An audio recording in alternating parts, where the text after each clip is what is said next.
할렐루야. 네, 감사합니다. 지금 3주째 우리 수요일에 우리 마태복음 13장의 말씀을 가지고 말씀을 나누고 있습니다. 마태복음 13장 44절과 또 45절, 46절 보화를 발견한 이 종과 또 진주를 발견한 이 사람이 특징, 그래서 동사를 세 가지를 말씀드렸죠. 어떤 동사였습니까? 세 가지 주제가 발견했다, 다 팔았다, 그다음에 샀다라고 하는 주제입니다. 그래서 이제 발견했다라고 하는 이야기들을 좀 했고, 지난 시간에 이제 다 팔았다라고 하는 의미를 잠시 나누다가 멈췄습니다. 오늘은 이제 이 팔았다라고 하는 이 모습이 과연 어떤 모습이고, 또 하나님께서 기뻐하시는 이 모든 것을 내가 팔다라고 하는 이 모습은 과연 어떤 것인지 한번 살펴보고자 합니다. 지극히 값진 보화나 진주를 발견한 사람은 자기 소유를 다 팔았습니다. 너무나 값진 보화나 진주를 발견한 기쁨 때문에 자신의 전 재산을 다 팔 수 있었던 것이죠. 오늘 아까 우리 본문을 읽었던 44절, 마태복음 13장 44절을 보니까 천국은 마치 밭에 감춘 보화와 같다 했어요. 여기까지 우리가 이제 살펴본 내용이고, 근데 발견한 이 사람인데 그 사람이 이를 발견한 후 숨겨뒀어요. 숨겨두고 나타난 반응이 뭡니까? 기뻐했다 했어요. 기뻐. 우리 가운데 우리 성도님들이 가장 좋아하는, 그래서 제가 지난 시간에 저는 제가 가장 좋아하는 이 물건이 있다고 했어요. 어떤 걸 제가 좋아한다고 했죠? 스피커라고 했잖아요. 스피커. 음향에 대해서 이제 그 얘기 드렸고, 또 그거에 대해서 동의를 못 하시는 분들에게 성도님들은 약, 건강을 위해서 내가 모든 걸 할 수 있다라는 거죠. 그렇죠?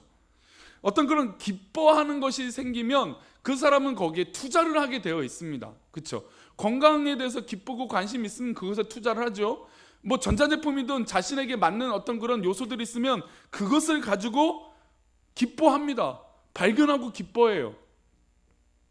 저는 요즘 이제 최근에는 이제 그거는 많이 아예 요즘은 바깥을 나가지 거의 않으니까, 근데 이제 외부에서 손님이 와서 만나러 가거나 뭐 어디 백화점을 가거나 아니면 마트를 가거나 아니면 뭐 쇼핑몰을 가거나 이런 뭐 이렇게 가게 되면 가장 먼저 떠오르는 건 우리 성도들과 뭘 먹을까, 뭘 같이 해 먹을까.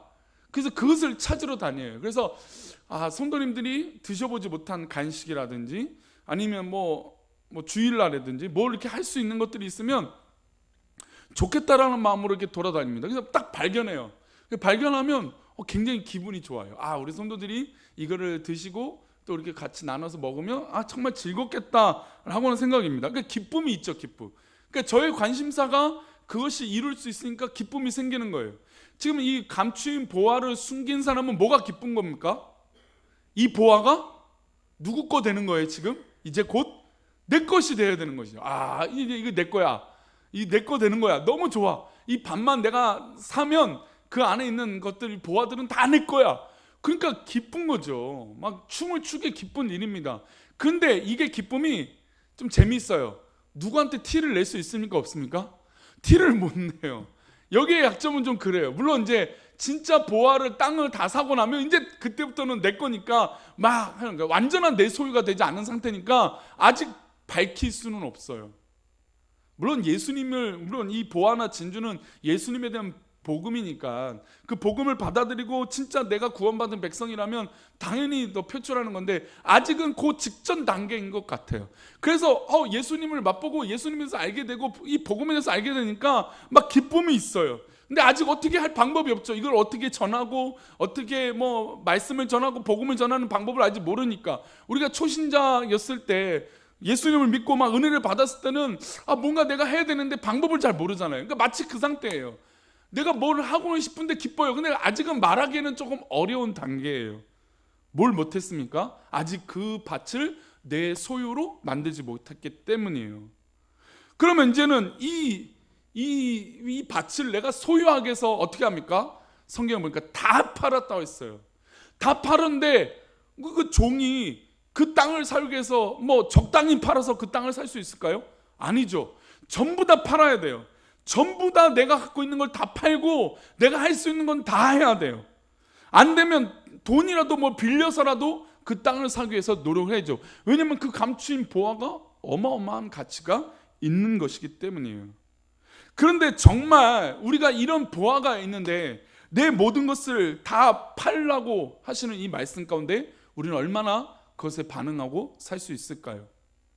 우리 성도님들이 많은 이런 보화가 있을 때 성도님들 보고 다 팔아라 라고 하나님 요구하신다면 우리가 그 모든 것을 팔 수 있을까요?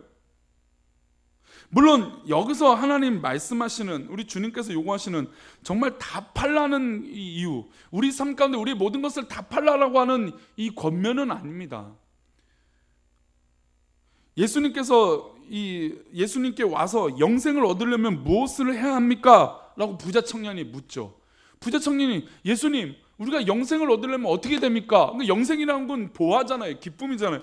이 기쁨을 얻기 위해서는 내가 어떻게 해야 됩니까? 라고 했더니 예수님께서 이렇게 얘기하십니다. 우리 있는 마태복음 19장 21절 말씀을 읽어보겠습니다. 마태복음 19장 21절입니다. 있습니다. 시작. 예수께서 이르시되 내가 온전하고자 할진대 가서 내 소유를 팔아 가난한 자들에게 주라. 그리하면 하늘에서 보화가 내게 있으리라. 그리고 와서 나를 따르라 하시니, 예수께서 이르시되 내가 온전하고자 할진대, 그러니까 너희 길이 온전하게 그 길을 가고자 할진대, 구원을, 보화를, 이 복음을 받아들이고자 한다면, 온전한 이 기쁨, 거듭남의 은혜가 있고자 한다면, 나를 따라오고자 한다면 가서 내 소유를 팔아라는 것입니다. 그렇다면 이제 이 질문이 우리에게 공통적으로 다가오죠. 예수님을 믿으려면 우리가 모든 걸 다 팔아야 되느냐? 근데 다 팔아야 되는 사람도 있고 팔지 않아도 되는 사람이 있습니다. 왜 그럴까요? 이 청년에게는 이 물질이 어떤 상태일까요? 우상인 상태가 된 것이죠. 전부인 상태가 되었기 때문이에요. 그래서 예수님은 그 중심을 아니까 내 소유를 팔아서 가난한 자들에게 줘라. 그러면 하늘에서 보화가 내게 있을 것이다. 그러니까 지금 이 땅에서 내 소유를 팔으면 그것으로 끝나는 것이 아니라 하늘의 보화가 있을 것이다. 그러니까 보화가 예정이 돼 있어요. 천국의 복음이, 이 놀라운 은혜가 준비되어 있어요. 근데 준비되어 있는데 이 청년은 지금 이 땅에서 소유하고 있는 이 재물을 포기할 수 없었어요. 그러면 지금 어떤 것보다 더 위에 있다는 것입니까? 구원과 복음보다 재물이 이 청년에겐 더 큰 부담감이 있었다는 것입니다. 즉 우상이라는 것이죠. 우리 하나님께서, 우리 주님께서 우리들에게 계속해서 경고하고 말씀하시는 메시지는 우리 안에 내 중심의 주인을 다른 것으로 채웠기 때문입니다. 물질이든 자녀든 어떤 것이든 내 안에 어떤 이 하나님보다 더 우선된 것을 채우면 하나님은 그렇게 말씀하시는 것이죠. 그것이 물질이면, 그것이 재물이면, 그것이 어떤 것이든 그것이 내 안에 더 가득 채운 내 주인이 되어버리면 그렇게 말씀하시는 것이죠. 그것을 팔아라, 그것을 없애라, 내 소유를 팔아라, 가난한 자들에게 주라. 그래야만 하늘의 보화가 쌓인다라고 했는데, 있다라고 얘기하시는데 이 청년은 그 재물을 포기할 수 없었습니다. 그리고 와서 나를 따르라는 것이죠. 그러니까 지금 상태는 예수님께 오긴 왔지만 완전히 누구를 못 따르는 상태입니까? 예수님을 따르지 못한 상태였다는 것이죠. 그러니까 아직 예수님을 온전히 따르지 못한 상태가 되니까 예수님이 그 중심에 이 문제를 확 뒤집어 엎어버리신 것입니다. 그때 청년의 반응은 어땠습니까? 22절입니다.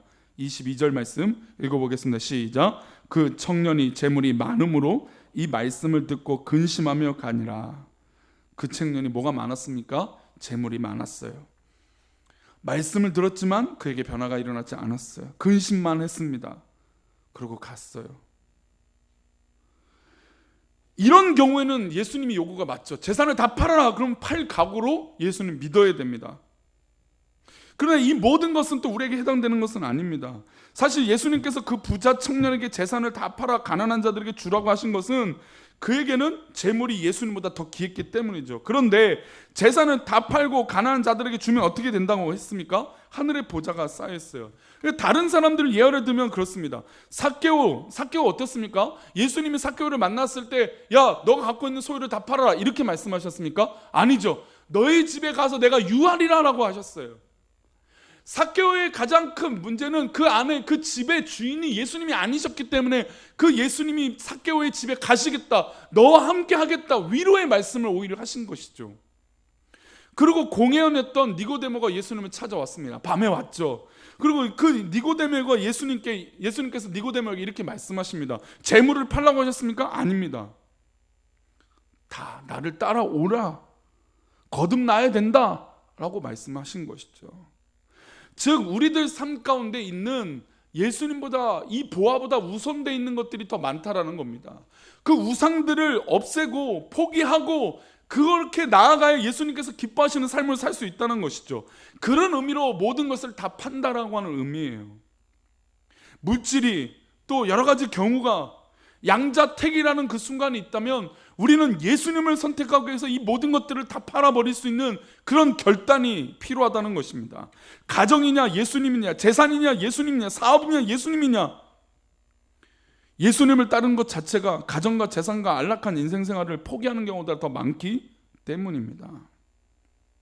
지금도 아직도 중국, 그렇죠. 물론 뭐 삼자교회나 뭐 공식적인 교회를 가면은 그렇게 탄압과 핍박을 받지는 않지만 그래도 제대로 예수님 믿기에는 쉽지 않습니다. 검열된 설교문, 검열된 예배 순서, 이게 아니고 그냥 정말 예수님을 순수하게 고백하고 성령에 충만한 예배를 드리려면 굉장히 제약이 많죠. 뭐 이슬람권이나 멀지 않게 우리 북한만 생각해도 예수님 믿는다는 것은 아주 힘든 일입니다. 요즘은 이제 그런 뉴스들이 이제 전반적으로 들려오지는 않지만 워낙 이 뭐 북미 미북 관계 뭐 이런 것들이 지금 북한에 굉장히 이슈고 또 이 핵 관련된 것들이 이슈가 되니까 그렇지 이제 감춰져 있지만, 그러나 지금 이 순간에도 예수를 믿는 사람들이 얼마나 많은 핍박과 또 크리스찬들이 잡혀서 총살을 당하는지 너무나 많은 일들이 북한의 땅에서도 아직도 일어나고 있습니다. 근데 우리가 지금 이렇게 편안하게 자유롭게 예배를 드리고 있잖아요. 신앙생활을 할 수 있다는 것은 정말 이렇게 감사함으로 예배 드리는 것만으로도 얼마나 감사합니까? 목장에서 감사 제목을 나누고자 한다면 아이고 아무것도 없어요, 맨날 똑같아요, 그러면 안 된다는 것이죠. 이렇게 감사하게 편안하게 예배 드릴 수 있고 믿을 수 있다는 것으로 얼마나 감사합니까? 심지어 우리는 졸면서 예배를 드리는 것까지도 가능합니다. 존다고 와서 이게 잠깐 존다고 해서 누가 와서 총을 겨눕니까? 뭐 누가 이렇게 와서 막 협박합니까? 아니에요. 그런 일이 없죠. 얼마나 감사한 여건입니까? 진짜 전 세계에서도 많은 나라가 있고 국가가 있고 민족이 있지만 대한민국 백성으로 민족으로 이렇게 살아갈 수 있는 은혜를 주신 것도 얼마나 큰 은혜입니까? 그 수많은 교회들 중에 정말 이 놀라운 이 우리 꿈꾸는 교회에 앉아 있는 것만으로도 얼마나 큰 은혜입니까? 그 감사할 것들이 너무 많아요. 우리가 선택해서 양자택일해서 하나님 앞에 결단해야 할 것들이 있어요. 그렇다면 우리는 철저하게 예수 믿는 것을 선택하고 그것을 위해서 다 포기하고 다 팔을 수 있는 결단이 있기를 축복합니다. 그냥 적당히는 있을 수가 없어요. 예수를 믿는 것에서 어떻게 적당히가 있습니까? 우리가 뭐 불교라든지 뭐 카톨릭이라든지 왜 이렇게 기독교만 유별납니까? 라고 얘기를 듣지만 우리는 그렇게 적당히라고 할 수 있는 것들을 할 수 있는 그런 믿음을 가질 수 있는 사람들이 아니기 때문이에요. 얼마 전에도 우리 이제 19역이 우리 한참 이슈가 되니까 우리 19역도 이제 한 6개월만 지나면 저기도 시끄러울 겁니다. 우리 교회만큼 이제 정신 없을 거예요.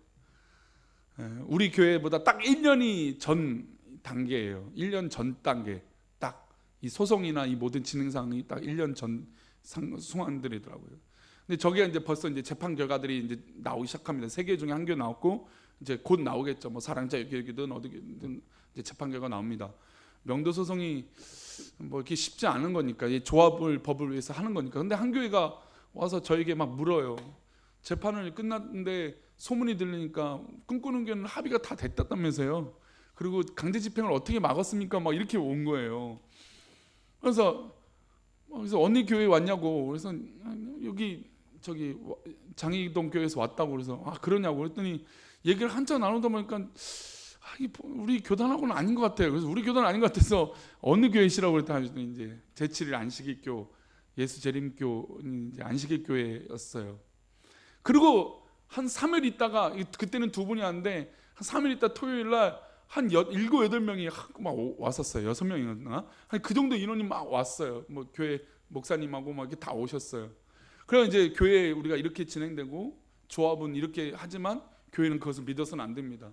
도장 찍을 때까지 정말 방심해서는 안 되고 교회가 정당하게 보상받을 수 있도록 해야 됩니다. 이런 얘기들이나 우리 진행했던 과정들 들으니까, 그리고 이제 현장 탐방을 한 거죠. 우리 교회 지금 이 시설들이 어떻게 돼 있나, 뒤에 뒷마당은 어디 있나 막 다 보더니 막 본인들끼리 우리 어떻게 됩니다, 이렇게 해야 된다고 막. 거기도 보니까 1층이 주차장이 있어갖고 들어가는 이 길들이 애매하더라고요. 저희도 원래는 뒷문이 있었는데 이제 막았잖아요, 그렇죠? 그래서 이제 그런 모습들 보고 자기네들 그렇게 하겠다고, 그리고 뭐 법정으로 어떻게 하고 있는지. 근데 저기는 강제집행 중지 명령이 쉽게 나올 거라고 생각하더라고요. 그렇지 않다고. 이 법이 교회 편을 들어주지 않으니까 그렇게 될 거라고 생각하지 마시라고. 그러고 나서 이제 이런 얘기를 듣더니 감사하다고. 근데 제 바로 왼쪽에 이제 안식일교 목사님, 이제 거기도 이제 목사님이라 하니까 목사님이 계셨어요. 막 얘기 듣더니 막 감동이 있으신가 봐요. 우리 교회 이렇게 지켜놨다고 하는 얘기를 듣고, 아, 이런 과정이냐 했더니 저보고, 아이고 목사님 그러면 참 감사합니다, 좀 기도를 좀 해주십시오, 그러는 거예요. 그래서 제가 그게 듣고 애초부터 기도할 마음도 없었는데, 그냥 뭐 좋게라면 기도할 수 있겠는데 제가 할 수가 없는 거죠. 뭐 교단적으로도 총회법적으로도 안 되지만, 제가 도무지 예수님이 재림하는 날이 토요일이라고 믿고 있는 그분들을 상대로 예수님의 이름을 얘기할 수 없는 그런 제 신앙의 고백이 있기 때문에 기도해드리지 못했어요. 그래서 이분이 정말 순수한 마음으로 저에게 기도를 요청한 건지, 아니면 다 알고 나한테 기도를 요청한 건지 순간 굉장히 당황했어요. 근데 제가 전혀 좋은 게 좋은 것이라고, 제 성격 원래 좋은 거 좋은 거라고 이렇게 잘 이렇게 얼마나 유한지는 모르겠지만 어쨌든 좀 이렇게 좋은 게 좋은 거로 잘 넘어가려고 하는 성향이거든요, 웬만하면. 근데 도저히 할 수 없어요. 왜냐면 타협할 수 없기 때문이에요. 이 문제는, 이거는 뭐 적당히 예수를 믿고 뭐 예수님의 이름으로 내가 기도를 하겠지만, 그렇게 한다고 할지라도 전혀 다른 신앙의 고백을 하고 있는 분들하고 함께 할 수 없는 어려움이 있어요. 아마 그분들 중에서는 무슨 뭐 아무리 장로교라고 하고 그러지만 꼭 굳이 저렇게까지 해야 되나, 그렇게 마음을 먹으신 분도 있을 수도 있을 것 같아요. 그러나 저는 절대 그렇게 할 수 없는 거죠. 우리 장로교가 이런 면에서 손가락질을 받기도 합니다. 우리 합동 측 교단이. 근데 우리가 절대로 그렇게 함께 할 수 없는 이유는, 아니 뭔가 비슷해서도 안 되는 문제예요. 이거는 뭐가 적당히 몇 퍼센트만 맞다, 몇 퍼센트는 다르다, 이 다르다 맞다라고 뭐 이런 측면이 아니야. 아예 틀린 거예요. 그러니까 아예 우리랑 틀린 이 관계이기 때문에 우리가 아예 뭐 좋은 것이다 만나고, 저 그래요, 그분들 오셔갖고 제가 얘기해 주는 게 조금도 불편하진 않았어요. 뭐 얘기해 줄 수 있죠. 본인들도 종교 생활이고 종교 집단이고 종교 획지라고 하시고 다 그렇게 믿고 생활을 하고 있는 거니까 그분들하고 대화하는 불편함이 없는데, 신앙을 고백하고 기도하자, 이거는 저는 안 되는 거예요. 왜냐면 이건 틀린 문제거든요. 우리가 요즘 시대에는 다르다 이 말을 잘 쓰자고 하잖아요. 다르다, 틀린 게 아니라 다르다. 우리 한국 사람들이 이제 자꾸 틀립니다, 틀렸습니다 이런 말을 많이 하는데, 다르다고 하는 표현을 많이 써야 된다. 또 그런 표현들이 정확하게 쓰여야 된다는 얘기를 많이 하지만, 이 신앙적인 것과 예수 믿는 것은 틀린 거예요. 옳고 그름이 확실한 것이죠. 그래서 예수님이 결단을 하라는 것입니다. 보화를 발견한 사람이 그 땅을 사고 해서 다 판다는 거죠. 이 다 팔기 위해서는 적당히 팔아서는 안 됩니다. 종이 어떻게 그 땅을 살 수 있습니까? 모든 걸 다 내려놓고 팔아버려야죠. 결단을 해야 되죠. 우리가 신앙생활 이상하게 오래 하면 뭐 10년 20년 할수록 내가 분명히 결단하며 그렇게 살았는데, 어느 순간부터 적당히 어느 정도라고 하는 부분에서 하나님과 타협하고 있다는 것이죠. 그런 면에서 우린 지금 이 시간이 얼마나 충만하고 감사한 시간인지 모르겠습니다. 할렐루야, 감사하죠. 얼마나 감사한 시간입니까? 혹시 우리 성도님들이 건강 때문에 기도하는 제목이 있다면 그것 때문에 내가 하나님 앞에 100% 매달리게 되는 거예요. 내가 혹시 우리 가정에 자녀 때문에 고민하고 계십니까? 그 자녀 때문에 성도님들이 100% 하나님 앞에 붙들림 받게 되는 거예요. 어떤 물질, 어떤 환경 때문에 자꾸 내가 걸림돌이 생겨요. 그것 때문에 내가 하나님 앞에 100% 기도하게 된다는 거죠. 그래서 고난은, 어려움은 우리에게 복이 되고 기쁨이 되는 것인 줄 믿습니다. 그래서 예수님께서 이왕 선택하는 이 선택의 과정 가운데 다 팔아라, 다 팔지 못하게 하는 건 너의 우상이다라고 말씀하시는 것이죠. 갈등하게 만드는 건 하나님 앞에 돌아서지 못하게 하는 그런 우상의 요소라고 말씀하고 계시는 것입니다. 예수님 당시 예수님 따른다는 것은 정처 없는 떠돌이 생활을 하다가 마침내 참혹한 최후를 맞는 것과 다를 바 없었습니다. 예수님 믿는 게 그 당시 그랬어요. 초대교인들은 그랬죠. 사자굴 앞에서 사자들이 막 이 투장에서 사자들이 몰려오고 하는데 결단했어요. 그 문을 열고 나가면 저 앞에 으르렁거리는 사자, 호랑이들, 그냥 맹수들이 있어요. 아니면 검사가 칼을 들고 서 있어요. 이 문만 열면 그래요. 근데 문을 열기 전에 물어요. 네가 예수를 부인하겠느냐? 예수를 믿지 않겠냐고 말해라. 그러면 살려주겠다라는 거죠. 그런데 그들에게 선택할 요소가 없어요. 우리의 믿음의 선배들은, 이렇게 교회를 지켜왔던 선배들은 복음이 아니고서는 이것을 타협할 수 없었습니다. 자신의 목숨이 빼앗아져 가는 그 순간에도 내가 예수를 믿노라라고 고백한다는 것이죠. 그래서 우리는 어떻게 보면 희생을 각오해야 돼요. 근데 희생을 각오하다 보면 희생을 각오한 사람이 있고 각오하지 않은 사람이 있어요. 이게 이제 충돌이 일어나거든요.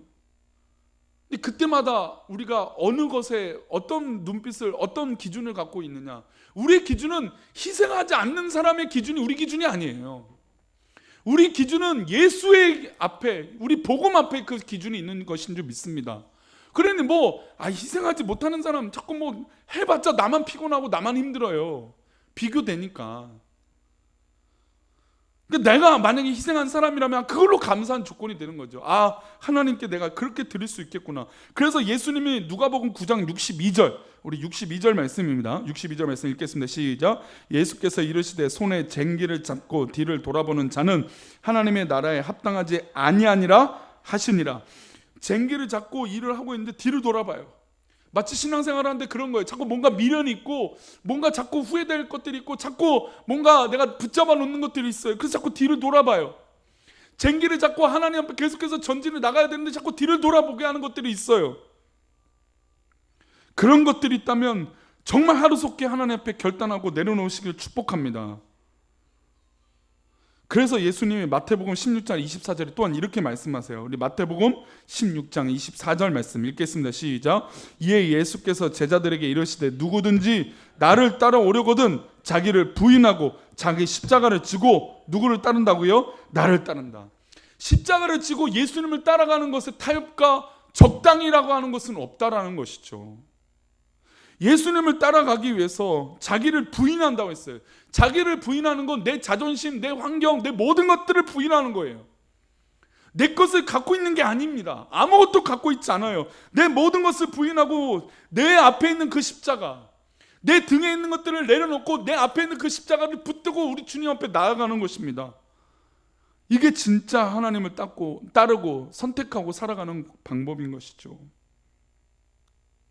근데 저는 이 마태복음 16장 24절에서 예수님께서 지금 말씀하시는 대상을 보면 그것을 더 강하게 느껴요. 예수님께서 지금 누구에게 이 대화를 하고 계십니까? 제자들이에요. 제자들. 안 믿는 사람이 아니에요. 적당히 하는 사람들이 아니에요. 지금 제자들은 누구를 따르려고 하는 사람입니까? 예수님을 따르려고 하는 사람들이에요. 근데 예수님은 그 따르려고 하는 그 사람들에게 온전하게 부인하라라고 하는 것이죠. 즉 예수님을 믿는데 적당히라고 하는, 내 삶이라고 하는 그 부분을 아직도 부여잡고 있기 때문에 예수님은 나를 따라오려고는 완전히 너를 부인해라. 자존심이든 모든 환경이든 모든 것이든 다 부인하고 온전히 나를 따르라라고 얘기하고 계시는 것입니다. 그러니 이 말씀, 예수님을 믿고 그 보화를 사는 사람들은 종이에요. 종. 만약에 이 보화를 발견한 사람이 일하지 않는 사람이라면, 종이 아니라면 이 땅을 발견할 수 있을까요? 이 보화를 발견할 수 있을까요? 아니에요. 이 종이 만약에 땅을 개간하거나 밭일을 하지 않는 종이라면 그 땅의 보화를 발견할 수 없어요. 즉 이미 우리에게 필요한 복음과 은혜는 이 자리에 앉아있는 우리 성도님들, 성도님들이 개인에게 주신 은혜라는 것이죠. 다른 사람들은 이 말씀을 들을 기회가 없어요. 그러나 이 자리에 앉아있는 성도님들에게 기회가 있는 것이죠. 어떤 기회입니까? 다 팔아버리라는 것이죠. 다 팔아버리고 우리 오직 하나님께 따라 살라고 말씀하고 있는 것입니다. 그러면 이것은 절망과 패배가 아니죠. 내 모든 것을 팔아버렸다고 해서 내가 지는 게 아니죠. 하늘의 보화가 있는 것인 줄 믿습니다. 하늘의 보화가 있으니 내가 지금 포기하고 다 팔아서 사지만 결국은 진짜 보화를 내 것으로 만들 수 있다는 것이죠. 저 천국이, 저 예수 그리스도의 십자가가 나에게 큰 은혜라는 것입니다. 나를 부인하고 자기 십자가를 지고 나를 따르라고 했습니다. 근데 그 멍에가 무겁습니까? 멍에가 무겁지 않다라고 했습니다. 멍에를 매기 전에는 무겁고 저 십자가는 무섭고 어려울 것 같지만 막상 저 십자가를 지면 은혜로 말미암아 내 삶이 풍성해지니까 전혀 무겁거나 무섭거나 두려운 것이 아니라는 것이죠. 그러니 예수께로 온전히 가면 우리가 온전히 평안함을 얻게 될 줄 믿습니다. 사랑하는 성도님들, 말씀 맺겠습니다. 혹시 오늘 우리에게도 주시는 도전과 말씀이 있다면 그것이 우리 성도님들을 살려주시는 기도 제목인 줄 믿습니다. 어려움이 있습니까? 그 어려움 때문에 우리 성도님들 살려주시는 기회인 줄 믿습니다. 그것 때문에 내가 다 포기하는 거예요. 그것 때문에 하나님 앞에 전적으로 매달리는 거예요. 어제도 우리 권사님 한 분이 이제 건강검진 받고 또 내일도 건강검진 받는 분도 있고 저도 이제 11월 달에 건강검진을 받고 왔지만 건강검진이 받고 나면 사실 별거 아니에요. 그죠, 권사님? 네? 별거 아니에요. 결과 들으면 또 이거 아무것도 아니네 그렇게 돼요. 저는 지난번 건강검진, 그러니까 지난번에 안 좋았던 이 결과가 이번에 건강검진은 되게 좋았어요. 그래서 한 가지 제가 마음속에 의심이 들어요. 저기 병원이 좀 돌팔인가? 왜 수치들이 더 좋아졌지? 분명히 나는 요즘 운동도 잘 못하고 있는데 집에서 하는 거 윗몸 이렇게밖에 못하고 쪼그라뜨기 몇 번, 그것도 많이도 못해요. 하다가 힘들어서 몇 개 하다가 말아요. 팔굽혀펴기도 지난달까지 한 100개씩 150개씩 했는데 한 50개만 하는데 힘들어갖고 그렇게 된다가 그냥 실수로 가요. 근데 수치가 좋게 나왔어요. 희한해요. 근데 받기 전에는 두려움이 생겨요. 뭐가 나오면 어떨까? 또 뭔가 안 좋은 게 있으면 어떡하지? 근데 용종을 우리 권사님 용종을 떼시다는데 용종도 그냥 떼면 아무것도 아닌데 괜히 용종이라도 나오면 어떨까? 그런 걱정과 염려가 막 생겨요. 의사를 만나기 전에는 막 그런 두려움이 생겨요. 근데 결국은 누구를 만나야 돼요? 의사를 만나고 진료를 받아야죠. 그러기 위해서는 내가 시간을 비워야 되고 포기해야 돼요. 예수님께 진료를 받아야 되고 예수님께 진단을 받아야 되는데 내가 가지 않아요. 내가 포기하지 않아요. 근데 가지도 않고 두려움만 있는 거예요. 나 건강하지 않으면 어떡하지? 나 아프면 어떡하지? 나 이런 문제가 있으면 어떡하지? 그 문제로 그냥 가만히 있으면 그 문제는 더 커지게 마련이에요. 잠깐 내 머릿속엔 잊혀질지 모르겠지만 그 문제는 여지없이 그 사람을 집어삼키고 있는 것이죠. 그래서 빨리 의사 앞에 나아가는 것이고 검진을 받는 것이고 예수를 만나야 내 안에 영혼이 살게 되는 것인지 믿습니다. 그런데 적당히 있다고요? 포기하지 않는다고요? 다 팔지 않는다고요? 그러면 방법이 없습니다. 주사를 맞아야 되는데 여기 엉덩이 주사를 맞는다 치겠습니다. 엉덩이 주사를 맞으면 옷을 입고 할 수 있어요? 바지를 내리거나 소매를 걷어야 되잖아요. 이런 거 없이 이런 노력조차도 아니죠. 어떻게 보면 하나님 앞엔 그런 노력일 거예요. 잠시 옷을 걷는 이 수고, 별거 아닌 수고를 우리가 하고 있는데도 우리는 엄청나게 크다라고 생각하는 거죠. 예수님은 이미 우리에게 큰 보화를 하늘에 예비해 두셨습니다. 근데 왜 아직도 이 땅에 있는 그 보화 때문에 내 발목을 잡고 계십니까? 말씀드린 대로 이 말씀을 듣는 사람들은 종이에요. 제자들이에요. 즉 믿고자 하는 사람들에게 주어지는 메시지예요. 믿지 않는 사람들은 이런 얘기를 듣지 않죠. 관심 없는 사람들은 이 얘기를 듣지 못합니다. 그러나 믿으려고 하는 사람, 예수님이 나의 구주라고 믿는 사람에게 더 요구되는 건 다 팔아라 이거예요. 다 팔아라. 그런데 이게 다 팔아라는 것이 하나님 앞에 하나님 서운해요. 가뜩이나 예수 믿는 것 때문에 더 힘들고 어렵게 사는데 왜 우린 또 다 팔아야 됩니까? 라고 하는 어려운 문제가 아니라 하나님께서 더 큰 은혜를 주신다 약속하셨다는 것이죠. 제가 올해의 말씀 제가 아직 외우지 못해갖고 잠언 19장 6절, 사실 제가 이 말씀 뽑고 한 말씀 더 뽑았거든요. 그래서 가족회의에서 원래 뽑은 말씀으로 하십시오 권면이 있어서 제가 이 말씀을 제 키에 꽂고 있는데, 너그러운 사람에게는 은혜를 구하는 자가 많고 선물 주기를 좋아하는 자에게는 사람마다 친구가 되느니라. 더 너그러운 사람이 되고 더 선물을 주라는 겁니다. 근데 친구가 되어준다는 거죠. 요즘 친구 없잖아요. 요즘 시대요. 친구 없어요. 젊은 사람들은 뭐 친구 폭이 없어요. 다 뭐 게임하고 다 이게 자기가 좋아하는 거. 뭐 그렇다고 그 청년들 젊은 사람들을 폄하하겠다는 의도는 아니고요. 게다가 인구 절벽이라는 거 우리 뉴스를 통해서 몇 번이나 듣잖아요. 그렇죠? 이제 10년, 20년만 지나도 아마 이제 이 성비, 뭐 이 나이대 이 구성 자체가 완전히 달라지는 시대가 될 겁니다. 근데 하나님은 더 하라는 거예요. 아직도 내가 붙잡고 있는 그 자존심, 아직도 내가 붙잡고 있는 그런 욕심, 내가 아직도 붙잡고 있는 하나님 앞에 다 팔아버리지 못하고 있는 그 하나, 나머지 요거 하나 남았는데, 예수님, 우리 하나님은 그 하나도 하나님 앞에 다 팔라는 것입니다. 하지만 우리 하나님은 더 좋은 것을 예배해 주실 줄 믿습니다. 사랑하는 성도님, 우리가 누구를 이기려고 믿음의 생활을 하는 거 아니잖아요. 그렇죠? 그냥 어떻게든 이기고 내가 더 우위에 있으려고 하려고 믿음의 생활을 하는 거 아니잖아요. 우리 예수님, 오늘 아침에도 저는 그걸 참 위로를 받았어요. 모르드게가 정말 위대한 일을 하고도 인정받지 못했는데 결국 하나님께서 그 사람을 그때가 되면 높여주시잖아요. 하나님의 방법으로. 그래요. 우리는 그렇게 살 때 우리 하나님께서 채워주신 것입니다. 그러니 성도님들, 지금 있는 문제 때문에 낙심하거나 절망하거나 포기하거나 또 그 십자가 앞에 무너지지 마시고 오히려 그 십자가를 붙들고 멍에를 메고 다 팔 수 있는 결단이 우리 성도들 가운데 있어서 오히려 더 큰 은혜와 기쁨이 있기를 축복합니다. 우리 하나님께서 우리 성도님 지켜주실 줄 믿습니다. 기도하겠습니다. 참 좋으신